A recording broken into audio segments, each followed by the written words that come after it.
his house out in Laramie. But I have it on good assurance that he will travel for anybody. So, Rob is just started, what, in August, Rob? A year ago. A year ago, sorry.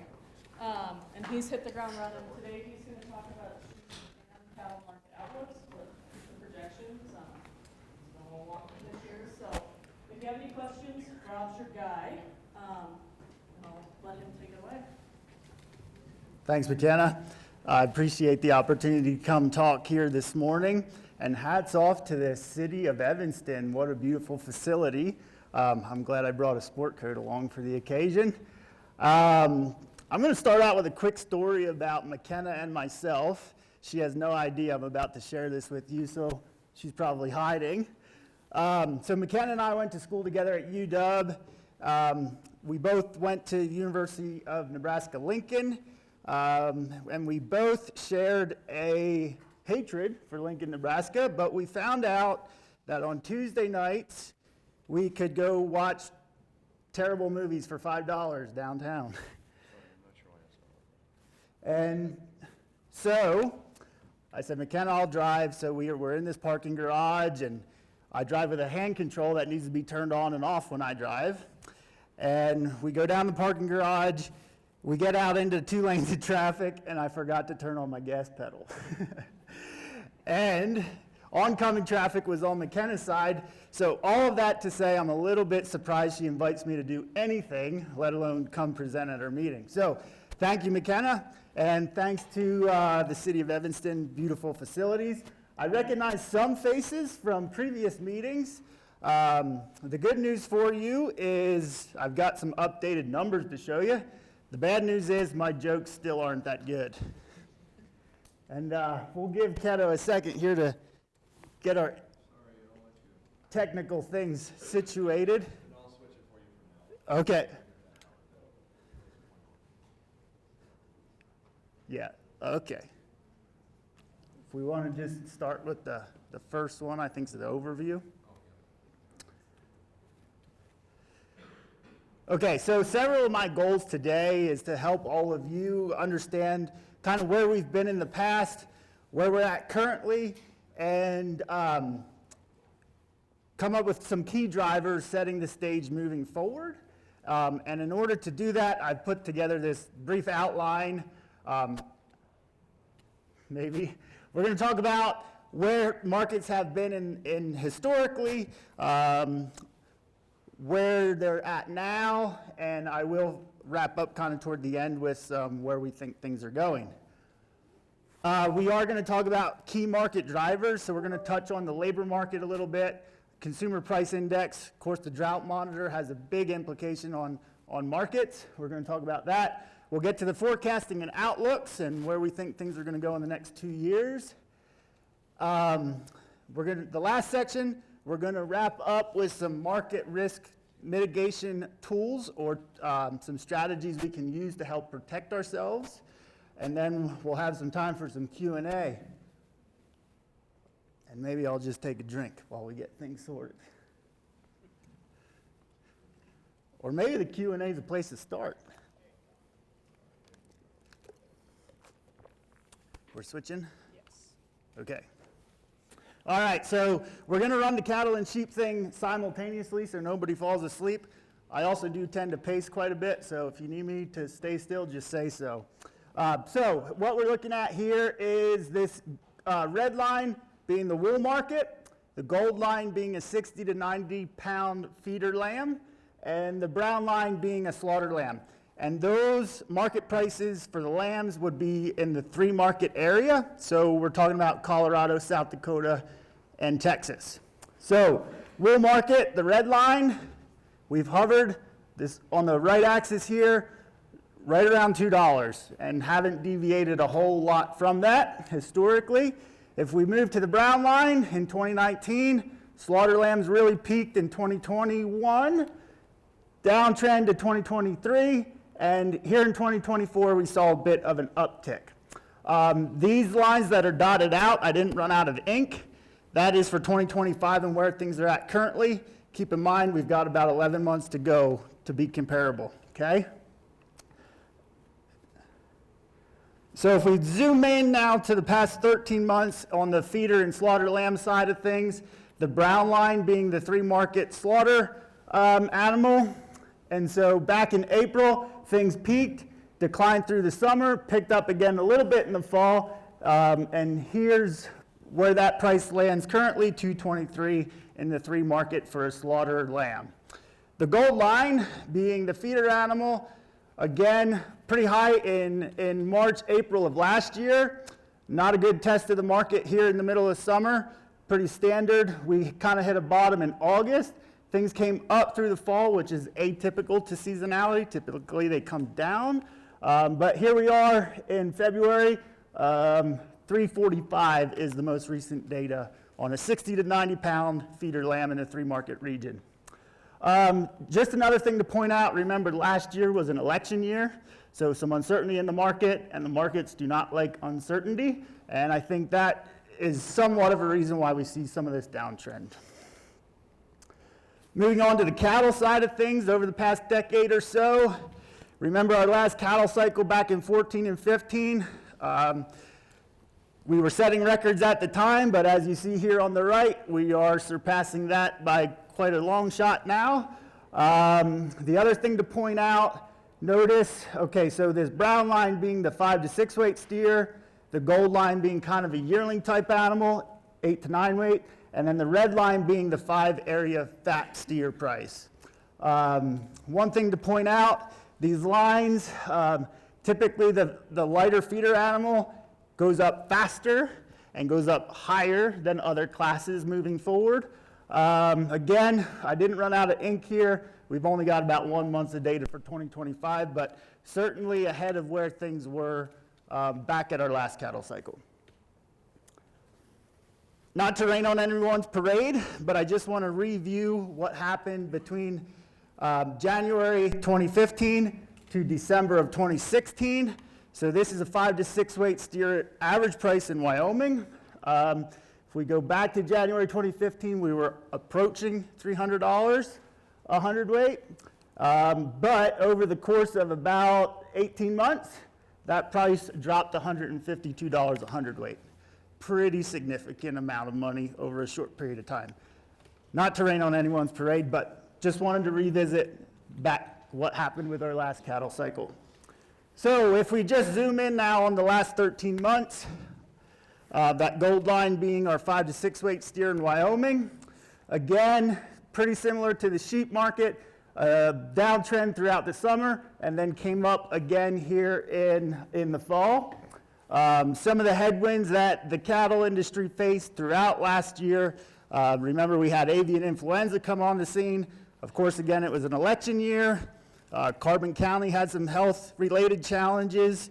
And end of July, beginning of August, if you remember, the stock market kind of took a hit, and it's pretty evident on this graph, the cattle also followed suit.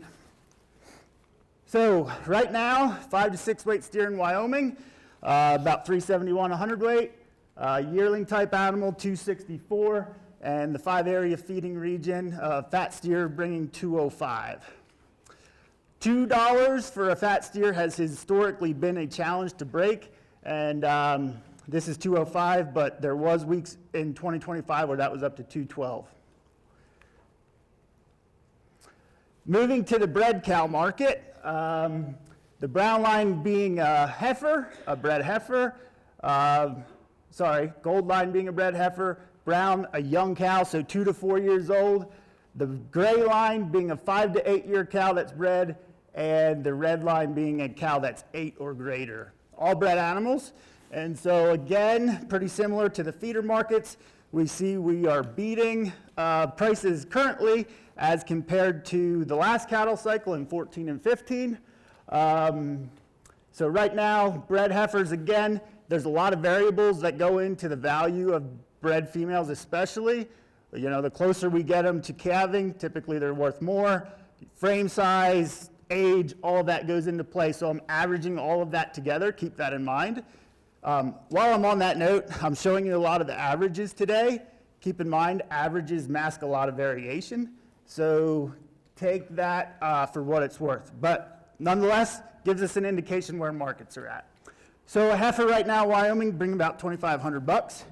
I can tell you I was at a bull sale on Saturday. They sold some commercial bred heifers, and they were about 3,700 bucks. That's the difference between an average and what you might be seeing at in your local area. Kind of that young cow, 2,100, and then kind of the middle-aged and older cows up at the 1917 range. Although this looks like things have dropped off, I'll just remind you, December is a high point in the bred female market. That's behind us now. Calving's probably on the forefront of everyone's mind, not so much buying bred females right now. If we look at the numbers and the head counts sold in January of 2024, this year we're about 2,000 head, or close to 40% above where we were last year. We're going to talk about the drought, but I would suspect that might have something to do with the volumes going through the sale barn. Oh, that doesn't look so good. Anyway, so this is just if we take all the bred female prices and all the market data that I had available, we put that on a map. This gold being Nebraska, the brightest color, having the strongest markets in January. Montana was pretty strong, Kansas, and then Wyoming. The reason I show this is if those markets get too far out of line, we will figure out a way to put wheels under them if they're going to bring more money somewhere else. So if we compare this back to where that average was this time last year, that average price is $700 more this year as compared to last. So if we move now to the kind of the meat side of things and we look at the lamb cutout value, so McKenna alluded to some seasonality in markets in her presentation. So this red line being a 5-year average on the cutout value, typically January through April pretty flat, peaks up through the fall and stables off again, okay? 2024 being the dotted line, didn't really follow the seasonality, but we saw some ups and downs, and that cutout was between 460 and 480 for 2024. And as we start things off here for 2025, we're about 465 right now on the cutout. If we look at the beef box cutout, again, the red line showing some seasonality here. So January through April, not much to talk about, but then as grilling season comes on, really see a high peak beginning of summer, tapers off, maybe a little bit of a Labor Day push, and then you see how things round out throughout the year. So for 2024, the box beef cutout ranging between 280, and it looks like we peaked here in July around 330. So far in 2025, we're ahead of the game, somewhere around the actually last week's data said 313, I believe, on the cutout. Corn prices, if we think about a lot of the inputs on our systems, this is the Nebraska corn price, so the red line here being an average over 5 years. Some seasonality in that market, so April, May is kind of the peak in the corn market. As we bring that harvest in, it comes down in the fall, and then trends up through the winter. So the gold line being 2023, we were right around $7 a bushel. Remember, we had a lot of good precip in 2023, pretty good yields, brought that price down, and the brown line being 2024, we started out around $5 a bushel, hit a bottom in August, and right now I think the board is trading close to $5.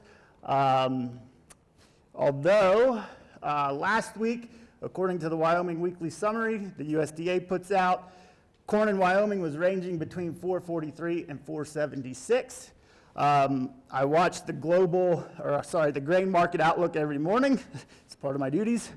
There is some talk about Argentina and Brazil having some drought and excessive heat. And overall, the implications on the global market, what that has, I guess it's a bit early to tell what their yields might look like, but tightening nonetheless in South America. The planning report, I believe, comes out on March 31st. This will give us an indication here in the United States of producers' intentions to plant corn. Right now, supplies to use are pretty tight, so $5 I think is reflective of some of that upward pressure of our global supplies.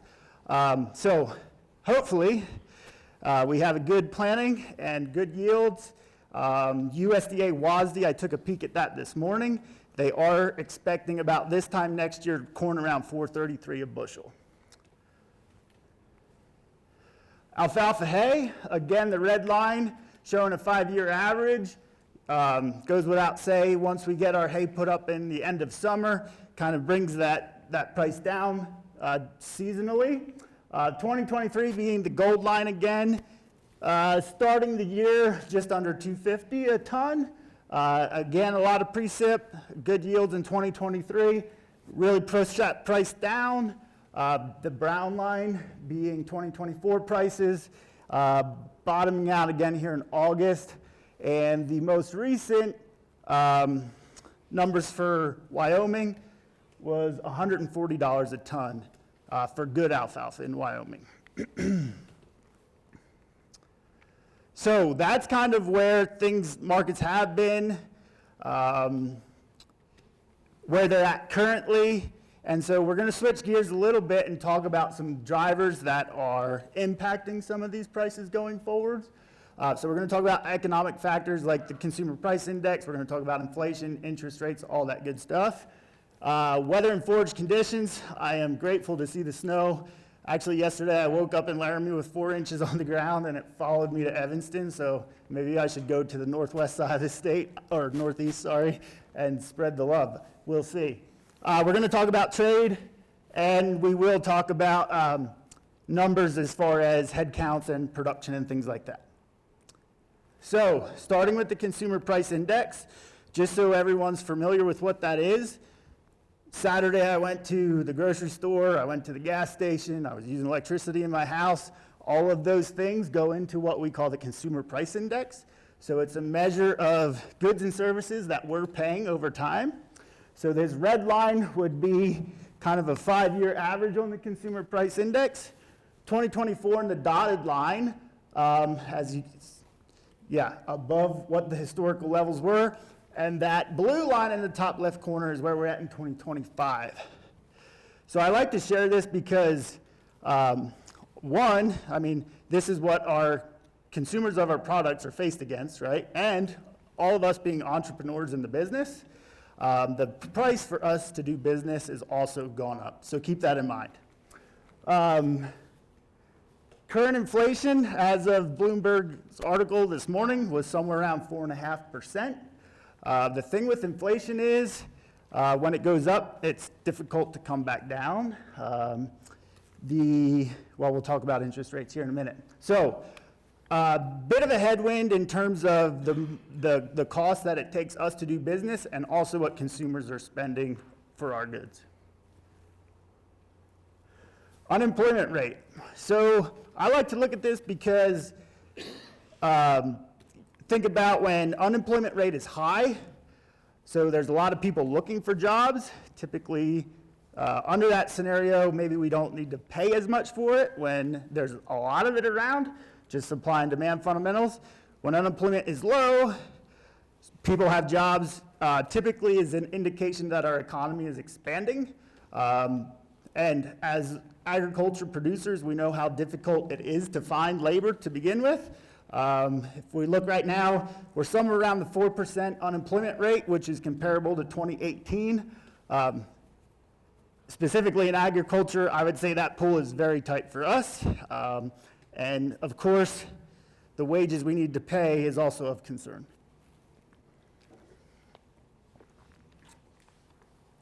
All right, fixed interest rates. So this would be representative of the mountain states. So this comes out by the Federal Bank of Kansas City. Just over the past decade or so, you can see here in 2024, we're somewhere around 8.5% on a short-term loan and 8% on a long-term loan. It's nice to see what looks like some beginner farmers and ranchers in the room. It's pretty encouraging to see that. I was on the phone with the lender last week, And I heard there's rates available for beginning farmers and ranchers somewhere around the 5.1%, which is okay.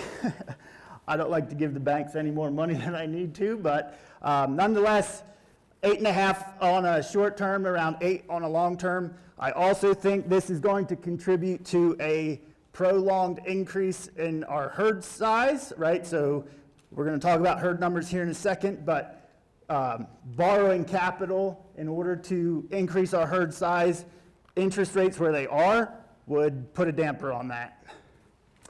And again, according to that Bloomberg article this morning, it doesn't sound like the Feds are going to cut interest rates anytime in the near future, this year anyway. And that is one strategy they use to fight inflation.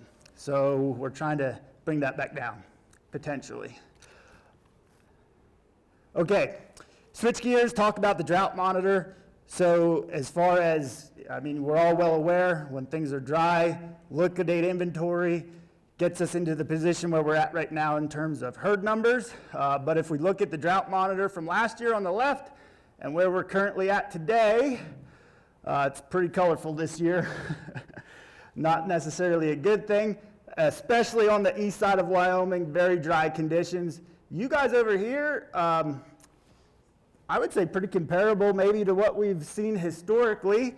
And I am not a range specialist by any stretch of the imagination, but the specialists in South Dakota recently had a good article in the Tri-State Livestock News, pointing out the fact that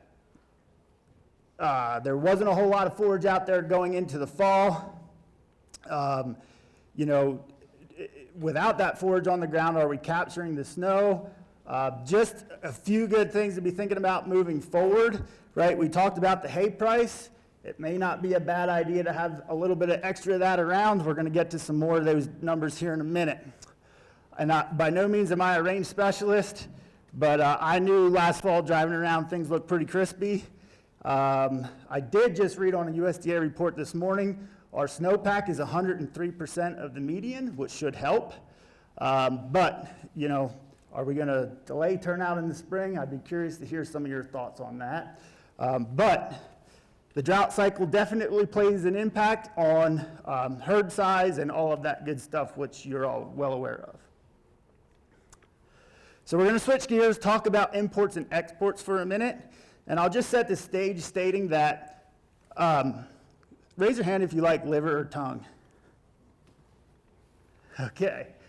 Not much of a demand for liver or tongue here domestically, but if we put that liver and tongue on a global market where there is a demand for it, and it brings a higher value, I think it's a good news story for our industry. So I like to use that analogy just to set the stage of where things are in terms of imports and exports. So what we're looking at here is the beef exports for 2022, 2023, and 24. We were down slightly in 24 as compared to 23. Less numbers in the system, although our beef production was comparable with 23. Most of our exports going to Japan, South Korea, and China. On the import side of things, this year we were up about 24%. Although this graph may look deceiving, I'm only showing you the top 6 export countries, so there's additional ones involved in there. So if we look at that total number, it's about a 24 increase on our imports this year, majority coming from Australia, followed by Canada, Brazil, and Mexico. Lamb exports, majority of that going to Mexico and the Bahamas. This country here, I Googled how to say that this morning. It sounded something like carousel. But exports on the lamb market up 13% this year. Imports up 30%, majority of the lamb coming from Australia, followed by New Zealand. And the time has come where I need to address the elephant in the room. Anyone want to address what that might be? Bingo, tariffs. Okay, so about 2 weeks ago, the very beginning of February, there was news out. We were going to impose tariffs on Canada, Mexico, and China.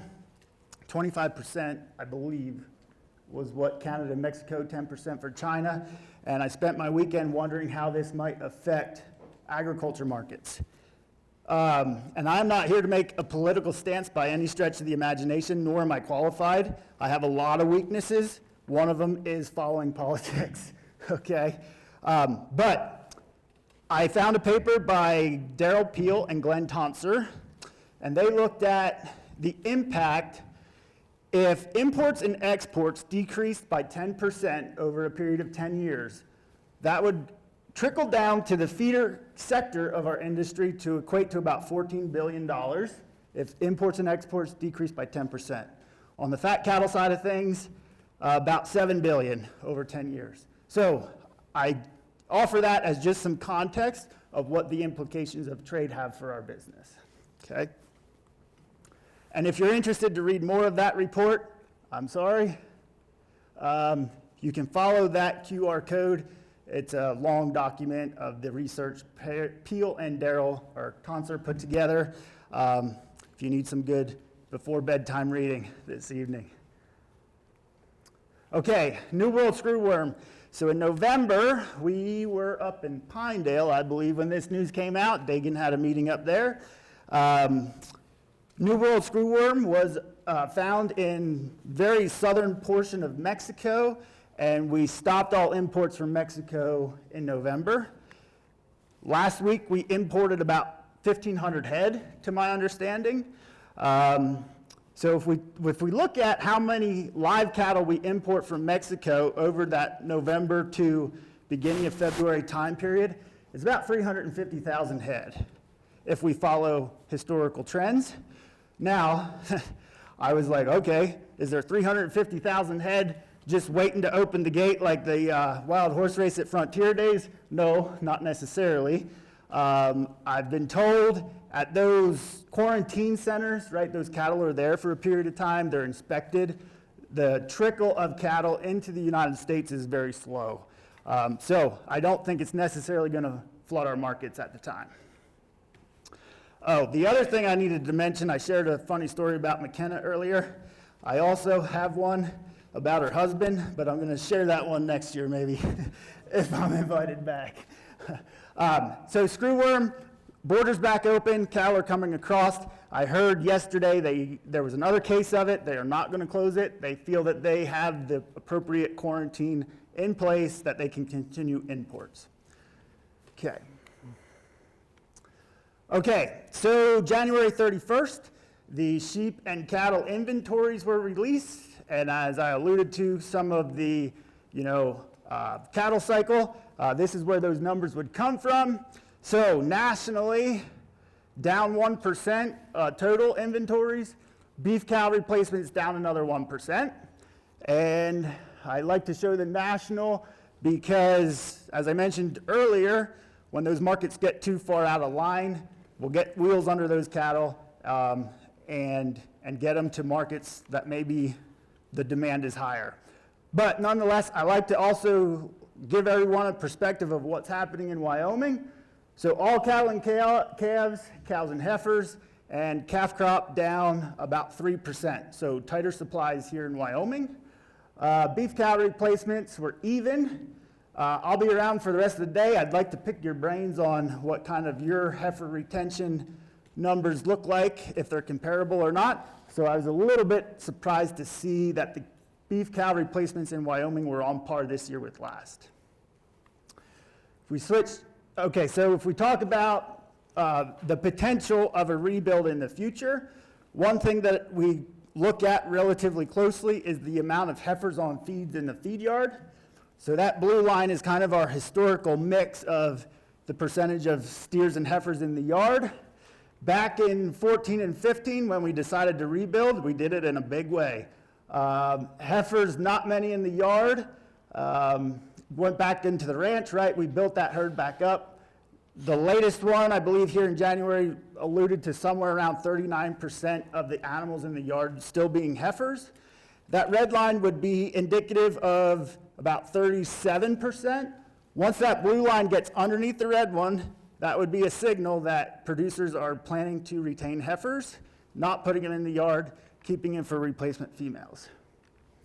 The other thing to look at is culling rate, which right now is somewhere around 10%.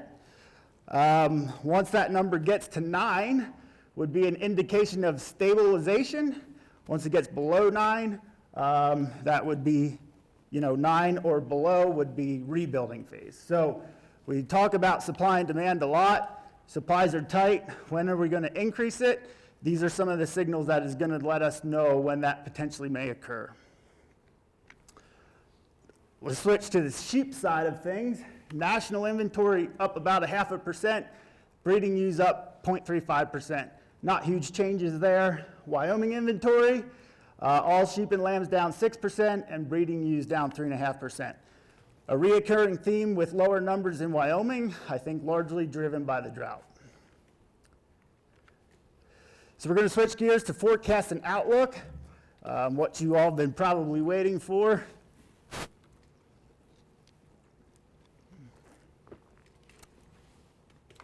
Okay, so this is the Livestock Marketing Information's estimates on lamb into the future, so we'll go through this table. The left column being the year, separated out by quarter, and I've got bolded here the annual averages for 25 and 26.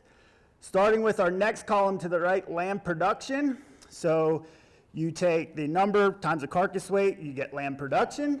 We're expecting 2025 to be slightly below numbers in 2024, down about 0.4%. Moving into 26, pretty much on par, 0.1%, not a huge change. Per capita consumption, I'll just pause here a minute. We need to talk about demand for our products. Per capita consumption is only one part of that equation. The other part is what price people are paying for it, right? So I'm showing you per capita consumption here, which is one part of the measure of demand. Nonetheless, for 25, we're expecting per capita consumption to go down 3.2% for lamb, followed by another 3.7% reduction in 26. A bit concerning to me. Slaughter lambs, for 2025, we think is going to average somewhere between 178 and 188. And then in 2026, for a slaughter lamb, 177 to 192. That feeder type land in the 3 market area, we're thinking 25 is going to land somewhere between 233 and 243. And then pretty similar in 2026, 234 to 249. Again, we give you a range in there, and you can see the quarterly breakouts. Again, seasonality playing into some of those prices. Looks like Vance is meticulously scribbling things down right now, so I'll just pause here for a minute. You bet. So Tyler Cousins from the Livestock Marketing Information Center, he's in Colorado. He comes up with this estimate for returns for lamb feeders. Looks like some good old days back here in 21, 22. Returns were positive. Unfortunately, here in 25, his estimates look like we may be losing $25 a head. That's for a fed on the feeder side of feedlot side of things. Estimates on beef. So similar table here. Beef production in 2025 down about 2%. In 2026, we think that's going to go down by another 3%. As I mentioned earlier, 24 beef production was on par with what we saw in 23, largely driven by lower feed costs and heavier carcass weights. Eventually, this tight inventory is, I think, going to catch up to us, and I think that's what you're seeing here reflected in the beef production percent change moving forward. Per capita consumption in 25, down 2%. In 2026, down another 2.5%. That 5-area feeder region slaughter price in 25, we think is going to be somewhere between 194 and 204. In 2026, between 193 and 209. Our next column to the right being the 7 to 8 weight steer. This number is for the Southern Plains. Some of the most recent data would suggest up in this part of the country, our cattle bring about $15 to $20 a hundredweight above the Southern Plains, so keep that in mind. But for 2025, we're thinking it's going to be somewhere between 265 and 275 in the Southern Plains. And in 26, 268 to 283. That 5 to 6 weight steer, again, brings more value here in the Northern Plains or High Plains. 25 estimates between 315 and 325, and in 2026, somewhere between 320 and 335. So, as I mentioned in our inventory, right, we had tighter supplies, definitely supportive of higher prices. To this point, in 2024, demand for beef on the consumer end of things was very good, very strong. But when we think about moving forward, black swans do occur. If anything happens to the demand side, right, we talked a lot about tight supplies supporting prices. If demand falls, prices will follow. Keep that in mind. Average cow-calf returns. So the LMIC puts this forecast out. It's returns over cash cost. So we talked about record prices, which is all fun to talk about. I also alluded to the fact that it costs us more now to do business than it has in the past. But if we look back to 2014, their estimates were, profit margins were $534 per cow. For 2025, they're estimating that at $711.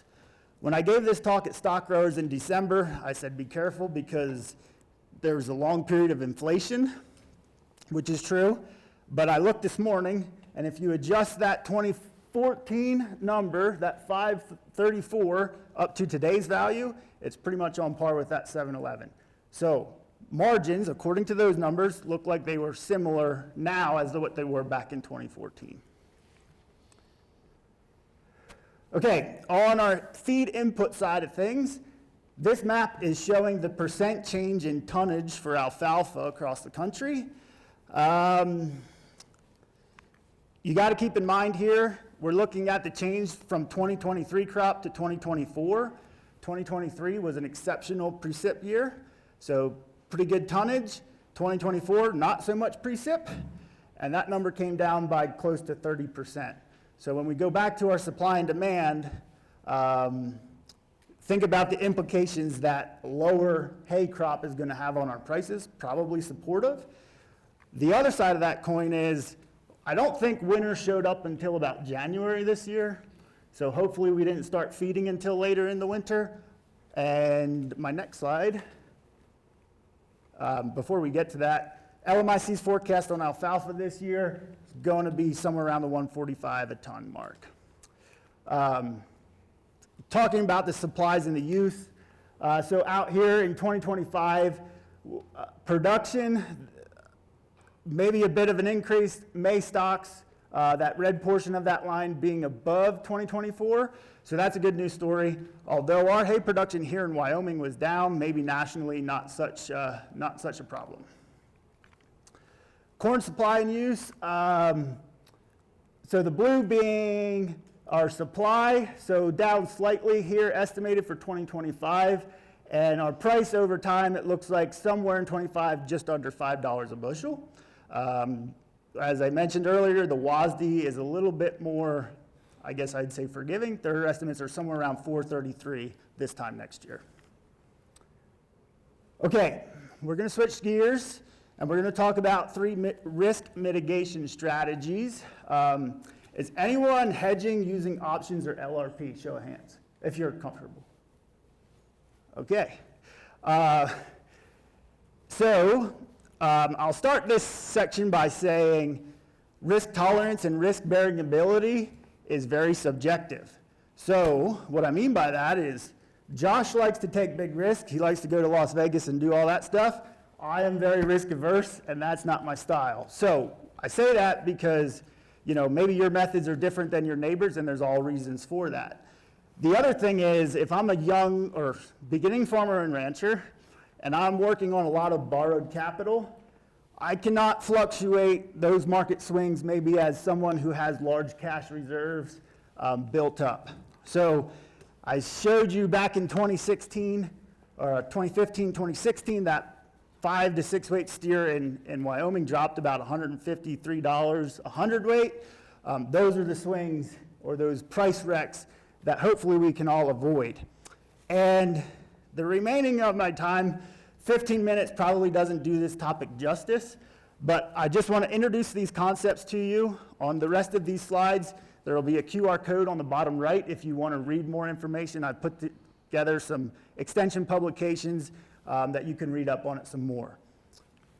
So we're going to start with hedging. We're going to talk about options and then livestock risk protection.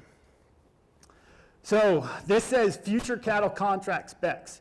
The other thing I need to mention is all of these are predicated off the Chicago Mercantile Exchange in some fashion, and by no means is this a comprehensive list of the specifications for those contracts, but these are the ones that I think are important for you to take away and think about. So if you're interested in a feeder cattle contract, that represents 50,000 pounds. Live cattle, a contract would represent 40,000 pounds, and on corn, 5,000 bushels. The reason I say that is because if you're going to use the textbook strategy on hedging, and I'm only going to need 5,000 bushels of corn this year, if I bought 2 contracts, I would be completely speculating on that second contract, right? I don't have any invested interest in owning the commodity for that additional contract. So just something to think about if you're going to wean, 100 steer calves and you want to protect 100 of them. Maybe one contract will do that for you. When you sit down with a broker to have these conversations, these are some of the things I just thought would be helpful for you. There's not always a contract for every month, but they are offered for a majority of the months out of the year. Idea there being, we'll go through some examples here, but there is an October feeder cattle contract, and if you're going to sell in October, that's probably the contract you'd be interested in. Cash settled or deliverable. Feeder cattle are not deliverable. Live cattle are, and corn also is. What does that mean? Basically, if you have a commodity up to their specifications, there is a delivery point that you can go drop that commodity off. I'll tell you, a lot of contracts are not settled that way, overwhelming majority. They are typically cash settled. For the feeder cattle, the CME index, and also for LRP. But the threat of that delivery of that commodity is the reason why cash and futures prices merge. So keep that in mind if this is something you may be interested in. So the Sheep Task Force has a booth out here today, and I wrote an article on hedging against rising corn prices here in the beginning of the year. That's out there if you're interested in it. But I basically pulled the table out of that article to go through with you here today. So in that scenario, I was like, okay, if you are a sheep producer and you're worried about rising corn prices next fall, what would that scenario look like? So it's right now February, and you want to buy corn in the market in, we're going to say September, you would take a long position right now if you think corn prices are going to rise. Okay, so that futures price when I put this together was $4.62 per bushel. Today that's closer to $5. Take it for what it's worth. We're just going to go through an example. Okay, so we bought that September contract for $4.62 a bushel. Okay, September rolls around, so you offset your long position and now you go short. You sell it back, okay? When you sell it in September, we're going to say it's $5.05 a bushel. And so the difference between what we bought it at and what we sold it at is about 42 cents a bushel. Now, granted, there's brokerage fees involved in there. I'm told that's about $100 every time you want in and out. But in this very simplistic example, that's about a 42-cent gain in the futures market. Let's focus now on the cash price. So remember, we were worried about rising corn prices in the fall. We get to September and corn is $5.10 at our local cash market. We apply our gain from the futures market to our cash price, so our realized price for the corn is $4.67. Notice, below what we would have paid if we wouldn't have hedged at all. Hedges can also work against us. So let's just say in September, that futures contract is now worth $4.30. We bought it at $4.62. We sold it at $4.30. We took a loss of 32 cents a bushel. Follow my math? Okay. Since these markets are tied in that thread of delivery, we can expect our cash market also came down. So we're going to say our cash market now is $4.25, but we lost 32 cents, so we add that to our cash price. So our realized price for the corn now is $4.57. And yes, we would have been better in that situation not to hedge, okay? This is an oversimplistic example of how hedging works against rising corn prices in our example. That article's out there. Go chat with the Sheep Task Force to tell you more. Also, that QR code will take you to the Sheep Task Force landing page or website, and there's a bunch of resources there also available. When you are entered into a contract, remember that these are legal binding agreements, and you are required to have a specific amount of money in what they call a margin account. So if your contract is moving for you in your favor, you will not get margin calls. If the market's moving against you, you are subject to margin calls when you're hedging, okay? You're also locking in upside price potential. So I was working with a producer in the fall. He was buying some heifers to background and then turn them out on grass this summer. And he said, Rob, if I just straight hedge everything, I think there's upside potential here, but if I hedge, I can't realize that upside. So we started talking about options. So options, again, they're all predicated off of those CME contracts, but we'll go through an example here to illustrate what options do for us as producers. So a put option gives you the right to go short or sell. Think of it as putting it on the market. So right now, let's just say we're going to buy cattle next October. That October futures contract is trading at $2.70. The premium, or the amount of money that we have to pay today in order to have that right to go short in October at $2.70, will cost us $8.12 per hundredweight today. Now, these are highly leveraged products. So as I mentioned, one contract represents 50,000 pounds. So keep that in mind. But the premium to have that right costs us $8.12. In October, we're going to say that contract's worth $2.65. So if we go short or we sell that contract and then buy it back at $2.65, that would not make a whole lot of sense, right? So what would we do? So let's go to October, $2.70. Or if we go long, right, we're going to buy these cattle. The premium to have that right is $6.32. In October, that price is $2.65. So if we go long at $2.70 and go short at $2.65, we would lose $5. We wouldn't do that. So we would just let that contract expire worthless.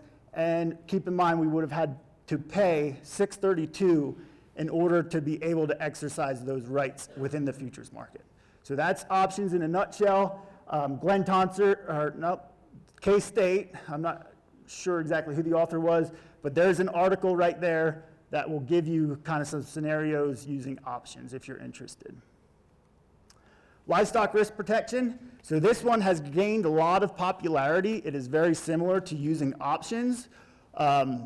Difference being here, your premium to have livestock risk protection, the premium to do that is not due until after you sell your cattle. This is not available for sheep, I apologize.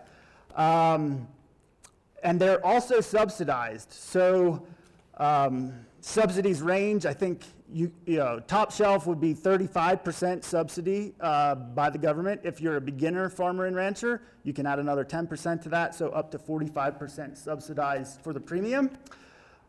You can insure 70 to 100% of the ending value. What do I mean by that? Let's say in October, we're just going to say prices right now look like they're going to be $100 a hundredweight. You can insure a level of $70, or you can insure a level of the full price, okay, 100. and it's settled using the CME feeder cattle index. So that index is up through the middle 12 states, and it takes all of the prices, typically is about 775 to 800 pound steer. It's a 7-day rolling average, and so a good test of what the feeder cattle market is, and they're using that metric to determine whether or not you get an indemnity.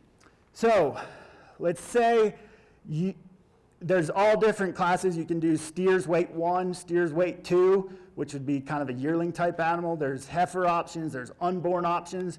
All of those are available. I'm just showing you steers weight 1. So think of our ending date now, or calving right now. We're going to sell those steers in October.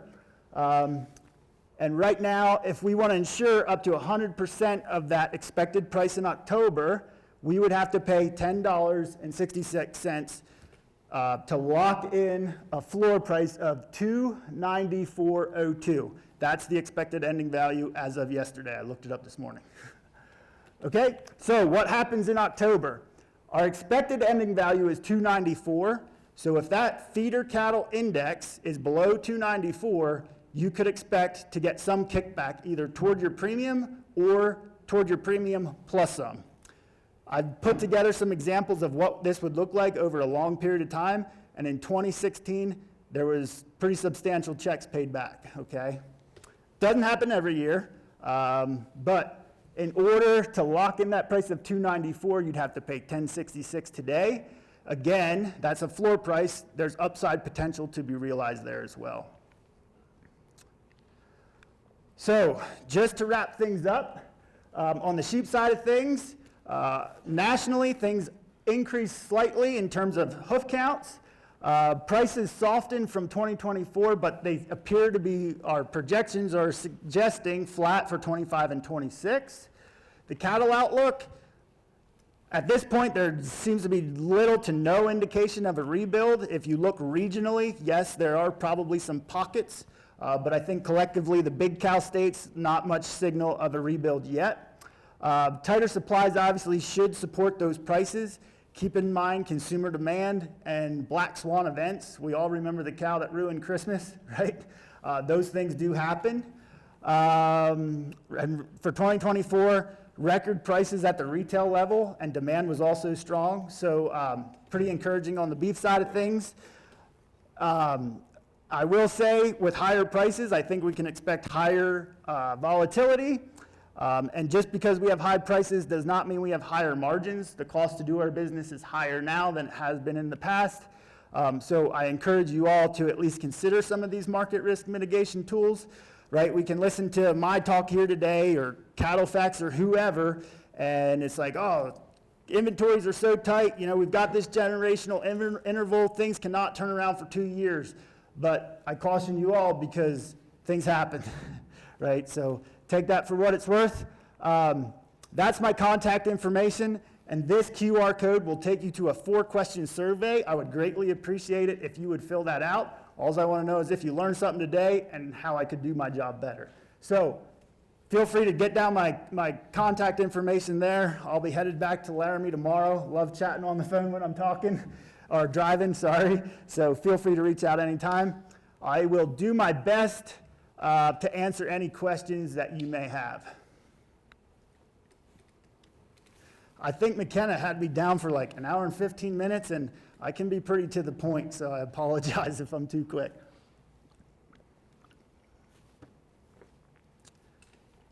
All right, how about a show of hands if you are interested in, say, starting a new cattle or sheep enterprise? Well, that's discouraging. Oh, there we go. We got one. Brave one. Fair enough. I understand we got some high school kids with us, so I'm just curious as what their thoughts were. They were all sleeping. All right, McKenna, my work here is done. Thank you, Rob. Are you all more confused?